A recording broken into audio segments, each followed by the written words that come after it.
Você já se indagou acerca dos anjos mencionados nas Escrituras? Esses seres espirituais despertam curiosidade e fascínio entre muitas pessoas. Neste vídeo, iremos explorar mais profundamente o papel de dois anjos proeminentes, Gabriel e Miguel. Além disso, analisaremos o intrigante personagem de Lúcifer, que se tornou Satanás. Esteja preparado para descobrir sobre esses seres celestiais e sua importância nas narrativas bíblicas. A primeira pergunta que surge é: quem são os anjos? Vamos recorrer às Escrituras quando estudamos o Antigo Testamento para buscar resposta. Se gostar do vídeo, deixe seu like e se inscreva no canal. Por exemplo, notamos que os anjos são mencionados 108 vezes nas Escrituras. Eles intercedem nas vidas dos patriarcas Abraão e Jacó, conforme descrito no livro de Gênesis. Durante o período da peregrinação no deserto, Moisés também encontrou anjos, conforme registrado no livro de Êxodo, capítulo 14, versículo 19, menciona: então o anjo de Deus, que estava diante do exército de Israel, se retirou e foi atrás deles. Também a coluna de nuvem se retirou diante deles e se pôs atrás deles. No total, a palavra anjos ou anjo aparece 32 vezes no livro da lei. Nos escritos de Moisés, as Escrituras apresentam os anjos de Deus como seres reais, não figuras místicas. Os anjos são personalidades espirituais e têm um impacto físico, como um mundo demoníaco está oculto, o mundo angelical também está oculto. Os anjos nos cercam, seu impacto dinâmico é inegável. Embora você não os veja, não há nada que os anjos de Deus não observem. Podemos não ser capazes de tocá-los, mas os anjos tocam as pessoas. Embora você não possa vê-los, mas eles podem ver você. Um anjo específico foi designado para ir diante de Moisés ao Egito, e somente esse anjo destruiu toda uma nação. A invencibilidade é uma característica importante dos anjos de Deus. Essa característica indica a diferença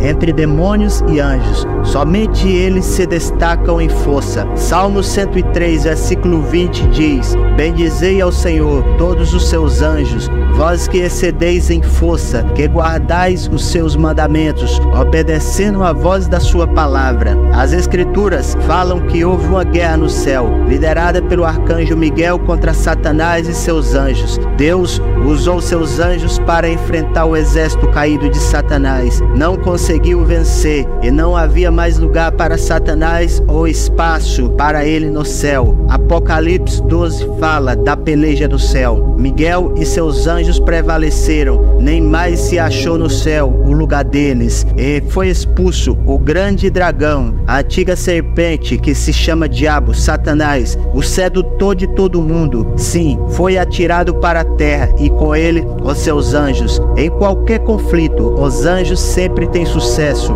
em eliminar completamente a oposição no mundo. Vemos que os anjos nunca falharam. Não há nada que possa se levantar contra você que se iguale à força deles. Eles formam os guardas-costas mais benéficos dos redimidos. Além de se destacarem na força física, os anjos também brilham na inteligência e sabedoria. Porque assim como é a sabedoria do anjo de Deus, assim é a sabedoria do meu Senhor, para saber tudo o que há na terra. Segundo Samuel, capítulo 14. Nesta parte discutiremos seus nomes e posições. Os anjos têm diferentes posições. Nosso Senhor até usou um termo militar em relação aos anjos. Quando Jesus estava prestes a ser levado do jardim, Pedro pegou uma espada e tentou protegê-lo, Jesus, daquele soldado que veio buscar ele. Jesus disse em Mateus 26, versículo 53: ou pensas tu que eu não poderia agora orar a meu Pai, e que ele não me daria mais de 12 legiões de anjos? A palavra legião era uma designação militar romana,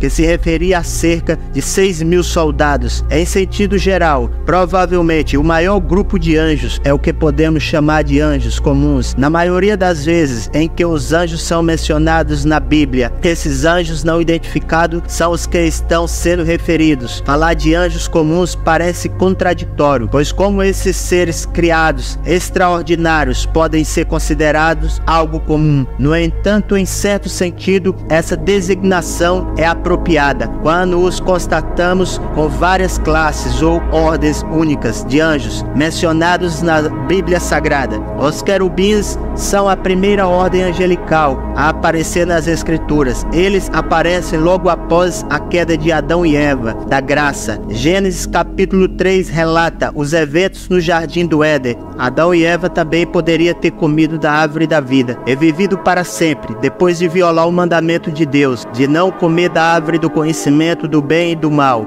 Adão e Eva tiveram que ser expulsos do paraíso terrestre. Então o Senhor Deus os expulsou do jardim do Éden. Gênesis capítulo 3 versículo 24 diz que após expulsá-los, o Senhor Deus colocou poderosos querubins a leste do jardim do Éden, juntamente com a espada flamejante que se movia para proteger o caminho para a árvore da vida. Teria sido uma situação terrível se Adão tivesse provado da árvore da vida e assim sido confirmado para sempre em sua natureza caída. Por isso Deus enviou uma guarda de querubins para proteger o acesso à árvore e impedir que isso acontecesse. Curiosamente, a aparição subsequente dos querubins na palavra de Deus está relacionada à recuperação do que foi perdido. Moisés recebeu instruções claras, específicas sobre como fazer diversos objetos que seriam usados no tabernáculo, conforme descrito em Êxodo 25. O primeiro objeto mencionado é a Arca da Aliança,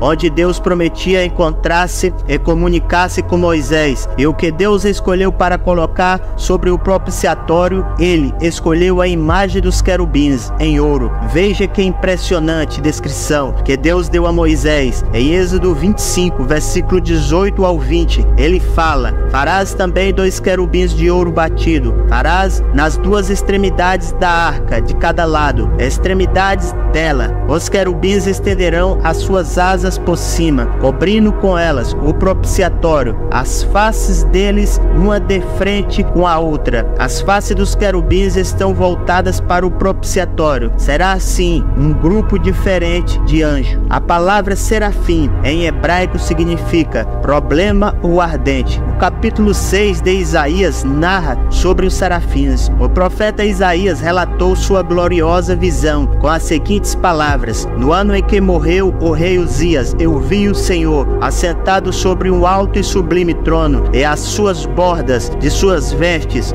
enchiam o templo. Serafins estavam acima dele, cada um tinha 6 asas, com 2 que cobriam o rosto, com 2 que cobriam os pés, e com 2 que voavam, uns para os outros, dizendo: Santo, Santo, Santo é o Senhor dos exércitos, toda a terra está cheia de sua glória. Isaías percebeu imediatamente que não tinha o direito de estar na santa presença de Deus e confessou: ai de mim, estou perdido, porque sou homem de lábios impuros, habito no meio de um povo de lábios impuros, e os meus olhos viram o Rei, o Senhor dos exércitos. Então um dos serafins dirigiu-se a Isaías com uma brasa viva na mão, retirada do altar, com uma tenaz. Ele tocou os lábios de Isaías com a brasa e disse: agora que isso tocou os teus lábios, o teu pecado foi removido e a tua culpa está perdoada. Outro grupo específico de anjos são os 4 seres viventes. Assim como os serafins, eles possuem 6 asas e estão repletos de olhos ao redor. Por dentro, eles continuamente proclamam: Santo, Santo é o Senhor Deus, o Todo-Poderoso, aquele que era, que é e que há de vir. Apocalipse capítulo 5, versos 7 a 19. Os 4 seres viventes são representados em uma atitude de adoração e louvor. No entanto, em Apocalipse 15, eles também participam do derramamento da ira de Deus sobre as pessoas ímpias. O arcanjo Miguel ocupa um posto angelical singular, sendo mencionado como o único arcanjo nas Escrituras. O termo arcanjo significa príncipe principal, indicando que este anjo é o mais proeminente entre todos os santos anjos. O nome Miguel tem um significado especial. Quem é como Deus? Sempre que ouvimos esse nome, estamos confrontados com a pergunta: quem é como Deus? nas escrituras, homens que receberam visitas angelicais quiseram adorar a criação em vez do Criador. Portanto, é maravilhoso e grandioso que o nome do arcanjo Miguel nos convide a direcionar nossa atenção para o Deus Todo-Poderoso. O profeta Daniel nos apresenta a Miguel. Daniel estava orando e Deus enviou uma resposta por meio de um mensageiro que foi impedido em seu caminho até que Daniel testemunhasse. Porém, o príncipe do reino da Pérsia me resistiu por 21 dias, mas eis que Miguel, um dos primeiros príncipes, veio para ajudar-me, e eu fiquei ali com os reis da Pérsia. Daniel capítulo 10, verso 13. Portanto, Miguel teve que lutar para garantir a livre passagem da palavra de Deus. Toda vez que o vemos, ele está envolvido em algum tipo de batalha espiritual. Em seu papel como guerreiro, Miguel tem um dever especial com Israel. Em Daniel capítulo 10, versículo 21, ele é chamado de príncipe de Israel, desta nação. Ao estudarmos a história antiga e moderna, podemos perceber que Gabriel e Miguel são os dois anjos mencionados nas escrituras, com funções específicas. Miguel é chamado de arcanjo e descrito como um guerreiro que defende Israel. Em Judas capítulo 1, verso 9, é relatado que Miguel teve uma disputa com o diabo sobre o corpo de Moisés, mas com a ajuda do Senhor, Miguel prevaleceu. Ele é considerado o principal herói de Deus. Quanto a Gabriel, seu nome significa poderoso de Deus e é conhecido por desempenhar o papel de mensageiro divino. Em várias ocasiões no livro de Daniel, Gabriel aparece para fornecer revelações sobre eventos futuros ao reino de Deus. Ele aparece a Daniel para explicar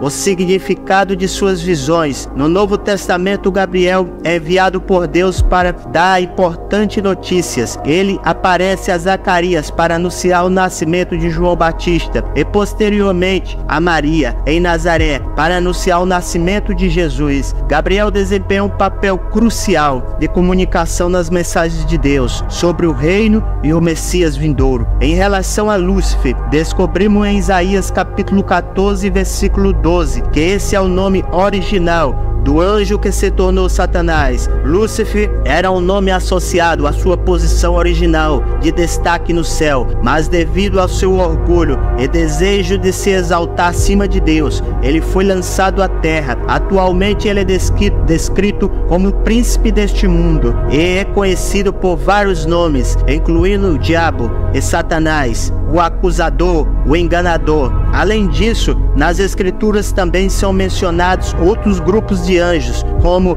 os santos, os vigias e os santos anjos. Esses termos referem-se a categorias menores de anjos com funções específicas. É importante lembrar que a compreensão dos anjos com base nas escrituras é limitada e há muito mistério em torno desses seres espirituais. Acreditamos na existência deles como mensageiros e servos de Deus, cumprindo seus propósitos e desempenhando várias funções. Peço a vocês que se inscrevam, irmãos, em nosso canal e deixe seu like. Neste vídeo também gostaria de convidá-los a assistir a um vídeo muito especial intitulado A Volta de Jesus Cristo, os sinais que anunciam o fim dos tempos. Vocês terão a oportunidade de explorar os sinais proféticos que apontam para a eminente volta de Jesus Cristo. Vivemos em tempos incertos e difíceis, desafiadores, onde mudanças rápidas ao nosso derredor acontecem. Muitas vezes nos perguntamos o propósito